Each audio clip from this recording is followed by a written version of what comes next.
नहमदुहु व नुसल्ली अला रसूलिहिल करीम अम्मा बाद फ़अऊज़ु बिल्लाहि मिनश शैतानिर रजीम बिस्मिल्लाहिर रहमानिर रहीम.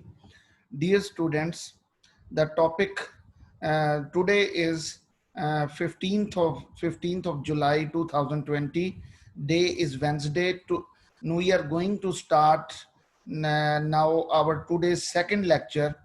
The topic which was going on was computer crime. Now we are going to continue the topic computer crime or the cyber crimes, which are mainly using computer or a computer network, which is necessary part of the crime. So in this topic, we are going to further study about their effects, their working, how they are committed.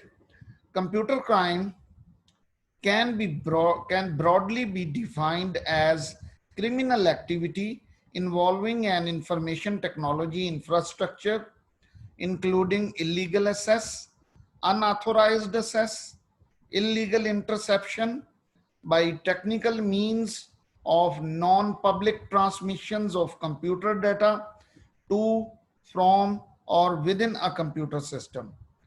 Data interference, unauthorized damaging, deletion, deterioration, alteration, or suppression of computer data, systems interference, interfering with the functioning of a computer system by inputting, transmitting, damaging, deleting, deteriorating, altering or suppressing computer data, misuse of devices, forgery, ID theft, and electronic fraud.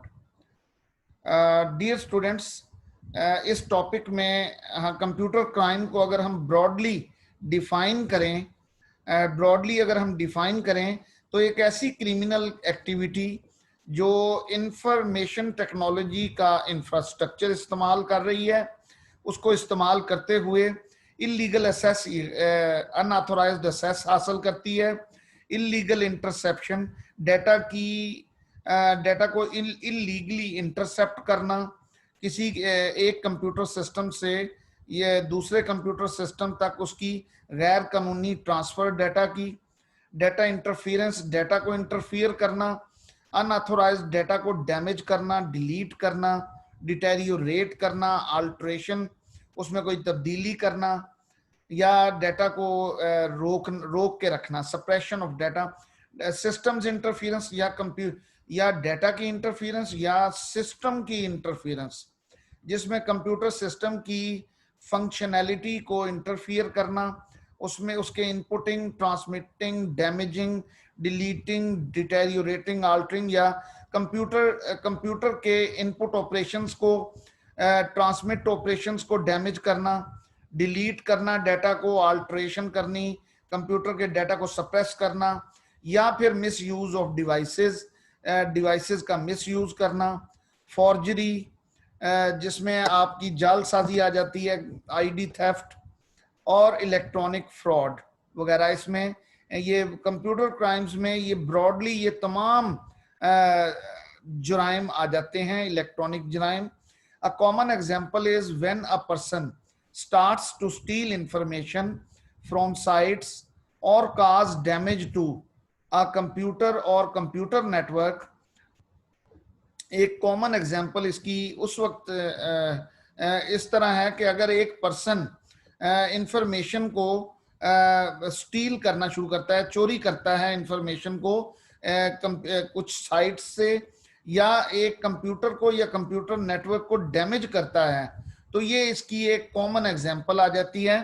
और this can be entirely virtual in the information only exist in digital form and the damage while real has no physical consequence other than the machine ceases to function. In some legal systems, dear students, आम तौर पर normally अगर हम बात करें तो basically जो information होती है हमारी कंप्यूटर में, वो एक्चुअली वो वर्चुअली एग्जिस्ट कर रही होती है डिजिटल फॉर्म में, और वो डैमेज जो होता है उसका हमें फिजिकली ऐसा तो एहसास नहीं होता, सवाए इसके कि हमारा जो कंप्यूटर है वो काम करना बंद कर देता है। लेकिन कुछ लीगल सिस्टम्स में, in some legal systems, intangible property cannot be stolen. लेकिन कुछ ऐसे लीगल सिस्टम्स भी होते हैं जहां पे ये इनटेंजिबल प्रॉपर्टी जो कंप्यूटर के ऊपर, जिसको हम छू नहीं सकते, जिसको हम सिर्फ देख सकते हैं, उसको उसको चोरी नहीं किया जा सकता। And the damage must be visible, और जो डैमेज है उसको विजिबल वो देखा जाना चाहिए। For example as resulting from a blow from a hammer, और आमतौर पर ये होता है कि नुकसान उसको समझा जाता है जो कि हमें जाहरी तौर पे नजर आ रहा होता है, जिस तरह के एक हैमर से एक हथौड़े की जरब लगाना, उसके जो आफ्टर इफेक्ट्स हैं वो हमें नजर आते हैं फिजिकली। तो ये नुकसान जो होता है ये हमें वर्चुअली होता है, डिजिटल फॉर्म में हमारा डाटा होता है, इसलिए ऐसा चीज को देखें तो हमें इतना ज्यादा इसका एहसास नहीं होता। Yet denial of service attacks for the purposes of extortion may result in significant damage both to the system and the profitability of the site targeted. आम तौर पे ये होता है कि जो डिनाइल ऑफ सर्विस अटैक्स हैं, इनके बारे में हम आगे फर्दर बात करेंगे, डेप्थ में आगे इसको देखेंगे। डिनाइल, आम तौर पे जो डिनाइल ऑफ सर्विस अटैक्स हैं, जो एक्सटॉर्शन, आम तौर पे ब्लैकमेलिंग या भत्ताखोरी के एक्सटॉर्शन के नतीजे में उनका जो नुकसान होता है वो न सिर्फ सिस्टम को होता है बल्कि उन साइट्स की जिनको टारगेट किया गया होता है उनकी प्रॉफिटेबिलिटी भी इससे इफेक्ट होती है। A further problem is that many definitions have not kept pace with the technology. अगर एक फर्दर प्रॉब्लम इसके अंदर और ये है कि बहुत सारी कंप्यूटर क्राइम्स की जो डेफिनेशंस हैं वो टेक्नोलॉजी के साथ पूरी तरह नहीं चल पा रही। जिस तरह के for example where the offence requires proof of a trick और डिसेप्शन हैज एज और डिसेप्शन, जिस तरह के हमें कोई भी अगर कोई जुर्म, किसी भी जुर्म का कोई इर्तिकाब होता है तो उसके लिए किसी प्रूफ की जरूरत होती है, कोई सबूत की जरूरत होती है, और deception as the operative cause of the theft, या धोखाधही जो है जिसके उस चोरी के थेफ्ट के नतीजे में जो धोखाधही की गई है उसका कोई सबूत चाहिए होता है। This may require the mind of a human being to change and so do or refrain from doing something that causes the loss.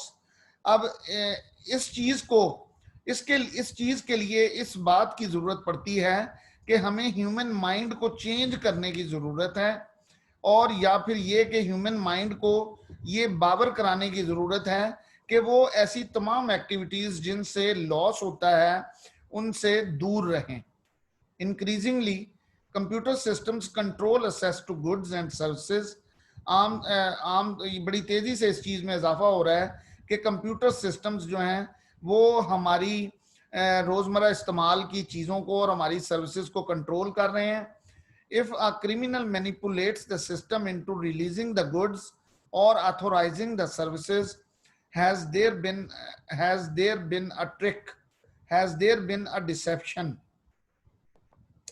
अगर कोई क्रिमिनल जो सा हमारे सिस्टम में मैनिपुलेट करता है और कोई कंप्यूटर के जरिए कुछ गुड्स वगैरह को गोदाम वगैरह से रिलीज करवाता है या कुछ सर्विसेज वगैरह ऑथोराइज करता है, तो ये एक ट्रिक है या एक धोखा है। Does the machine act because it believes payment to have been made? क्या इस बात पे मशीन अमल करती है बिकॉज इट बिलीव्स, क्योंकि इसको ये बिलीव है कि पेमेंट जो सी है अभी करनी है। Does the machine have knowledge? क्या मशीन नॉलेज रखती है? Does the machine do? क्या मशीन उस बात को पर अमल करे? और refrain from doing something it has been program to do और नॉट, या फिर वो अपनी प्रोग्रामिंग जो उसकी की गई है उस पर अमल करे या ना करे। यानी इसमें कंप्यूटर के लिए भी, कंप्यूटर को किस हद तक इसके लिए कंट्रोल किया जा सकता है कि इन चीजों से बचा जाए. Where human centric terminology is used for crimes rely on natural language skills and innate gullibility. आमतौर पे नॉर्मली ये होता है कि ह्यूमन सेंट्रिक जो टर्मिनोलॉजी है, क्राइम्स जो हैं उन पे रिलाई करते हैं जिनमें वो लोगों को नेचुरल लैंग्वेज स्किल्स या फितरी तौर पे अहमक बनाते हैं. Definitions have to be modified to ensure that fraudulent behavior remains criminal no matter how it is committed. और हमें अपनी definitions को मॉडिफाई करना पड़ेगा और इस बात को इंश्योर करना पड़ेगा कि जो फ्रॉडुलेंट बिहेवियर है वो क्रिमिनल एक्टिविटी ही रहेगी, चाहे उसको उसका इर्तकाब किसी भी तरीके से किया गया हो. फ्रॉडुलेंट बिहेवियर क्राइम के जिम्रे में ही आएगा, चाहे उसका इर्तकाब किसी भी तरह किया गया हो. Issues surrounding hacking, copyright infringement through wars, child pornography and child grooming have become high profile. Dear students, यहाँ पे एक टर्म है वार्स. ये एक नई टर्म है, अगरचे टर्म पुरानी है, लेकिन इसको एज सच इस नेम से जरा मैं दोबारा एक्सप्लेन कर रहा हूँ नीचे. Wares, software stripped of its copy protection and illegally made available on internet.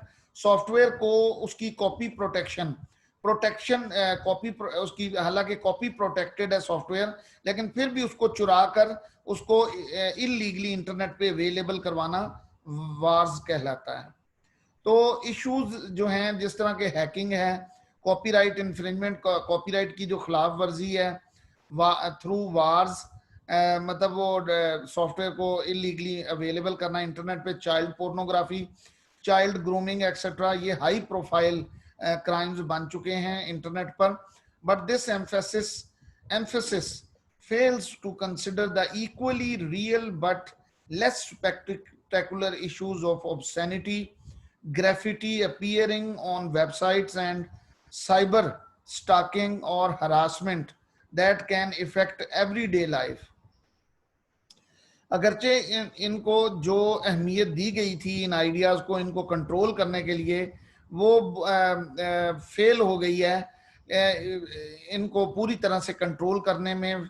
फहाशी को, ऑब्सैनिटी, इश्यूज ऑफ ऑब्सैनिटी, फहाशी के इश्यूज को, ग्राफिटी यानी फहश मवाद जो कि वेबसाइट्स पे नजर आता है, साइबर स्टॉकिंग और हरासमेंट वगैरह जो सी है, ये हमारी एवरीडे लाइफ को बुरी तरह से ये अफेक्ट कर रहे हैं और अभी तक इन पे पूरी तरह से तवज्जो नहीं दी जा सकी जिस तरह इनको देनी चाहिए थी और इनको कंट्रोल करना चाहिए था. There are also problems of privacy when confidential information is lost, say when an email is intercepted whether through illegal hacking, legitimate monitoring, increasingly common in workplace, or when it is simply read by an unauthorized or unintended person.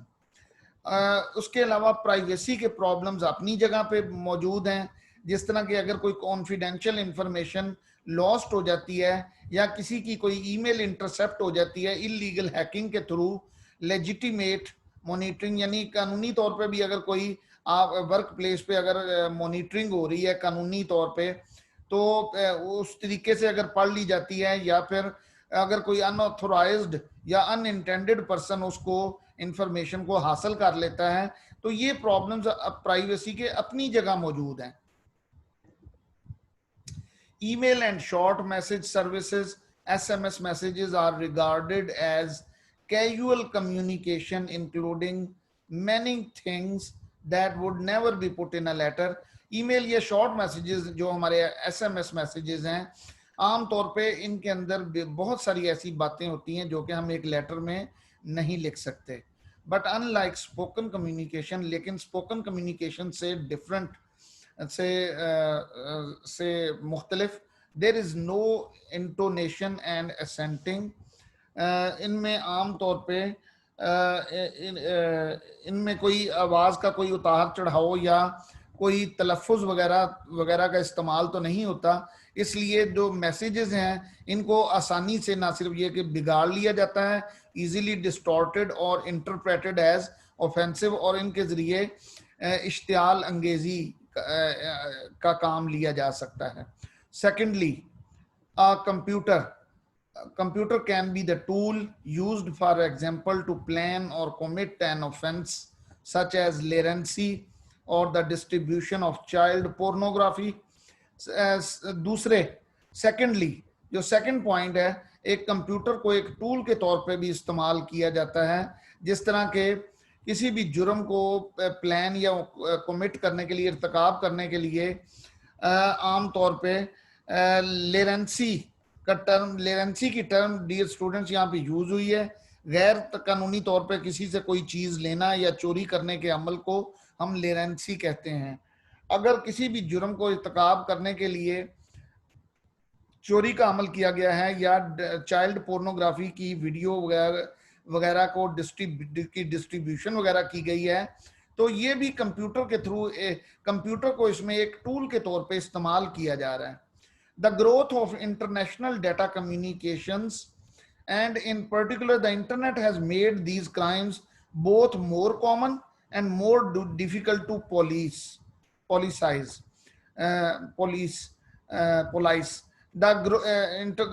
international data communications की जो growth है और particularly जो internet है, इसने इन crimes को बहुत ज्यादा कॉमन बना दिया है और उतना ही मुश्किल इसको पॉलिसाइज करना, यानी इसके ऊपर कोई पॉलिसीज बनाना भी उतना ही मुश्किल हो गया है। And using encryption techniques, criminals may conspire or exchange data with fewer opportunities for the police to monitor and intercept. और इंक्रिप्शन टेक्निक्स के आने से क्रिमिनल्स के लिए और ज्यादा आसानी पैदा हो गई है कि वो ज्यादा पुलिस को ज्यादा मॉनिटर या इंटरसेप्ट, डाटा को इंटरसेप्ट करने के लिए ज्यादा मौके प्रोवाइड नहीं करते, क्योंकि वो डाटा को एनक्रिप्शन टेक्निक्स के जरिए डाटा को ट्रांसफर करते हैं। This requires modification to the standard warrants for search, telephone tapping etcetera. इसके लिए हमें तब्दीली करनी होगी उन तमाम कवानीन में जो जिनमें वारंट्स को सर्च या टेलीफोन टैपिंग के लिए इस्तेमाल किया जाता है। थर्डली, अ कंप्यूटर, और तीसरा खास तौर पे कंप्यूटर क्राइम का जो इर्तिकाब है, a computer can be a source of evidence. Computer एक एविडेंस के तौर पे भी इस्तेमाल हो सकता है, एक सोर्स ऑफ एविडेंस है। Even though the computer is not directly used for criminal purposes, it is an excellent device for record keeping, particularly given the power to encrypt the data.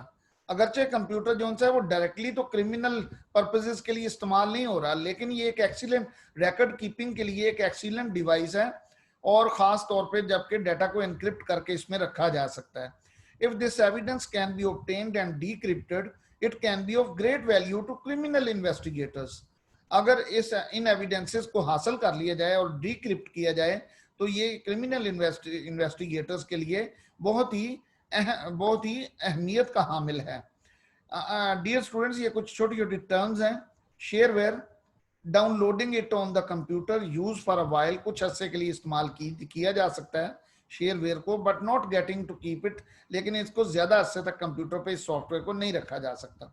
Virus, a computer program that is written to cause corruption of data. आमतौर पे virus unintentionally computer में without intention computer में दाखिल हो जाता है। एक ऐसा कंप्यूटर प्रोग्राम जिसको इंटेंशनली भी दाखिल किया जाता है और अनइंटेंशनली भी कंप्यूटर में ये कि ईमेल वगैरह के जरिए आ जाता है और ये डाटा को करप्ट करता है। ट्रोजन हॉर्स एक ऐसा कंप्यूटर वायरस है that does something different from what it is expected to do. ये जो इससे ख्याल किया जाता है ये उससे डिफरेंट परफॉर्म करता है। Time bomb, computer virus that does not cause it's damage until the system has been booted a certain number of times. Time bomb उस कंप्यूटर वायरस उस वक्त तक डैमेज काज नहीं करता जब तक के सिस्टम को सर्टेन नंबर ऑफ टाइम्स तक बूट ना किया जाए। पायरेटेड सॉफ्टवेयर, डियर स्टूडेंट्स, यहाँ पे एक लफ्ज मिसिंग है, पायरेटेड। आपने इसको थोड़ा सा देख लेना है। pirated software, the illegal copying or use of computer programs, uh, logic bomb, computer virus triggered by the appearance or disappearance of specified data. ये कंप्यूटर वायरस ट्रिगर हो जाता है लॉजिक बॉम्ब, ये अगर कोई स्पेसिफिक डाटा जो सा है वो उसकी अपीयरेंस या डिसअपीयरेंस से ये मुतल्लक है। तो डियर स्टूडेंट्स, कुछ टाइप्स ऑफ क्राइम्स हैं जिनका हम नाम, जिनके हम नेम्स देखते हैं, और ये कंप्यूटर क्राइम्स पे आगे आगे फर्दर हम साइबर क्राइम और उसकी डिफरेंट टाइप्स के साइबर क्राइम्स पे हम फर्दर आगे अगले नेक्स्ट लेक्चर में हम बात करेंगे। यहाँ पे हम उनकी टाइप्स को देखते हैं। Cyber crime, malware and malicious code, denial of service attack, computing virus, cyber terrorism, information warfare, cyber stalking, fraud and identity theft, phishing, virtual crime. Dear students, in this lecture we have covered basically the main causes computer is being used in the computer crimes, and what are its effects. And today in this lecture, in the next lecture, we will be starting about cybercrime and its different types.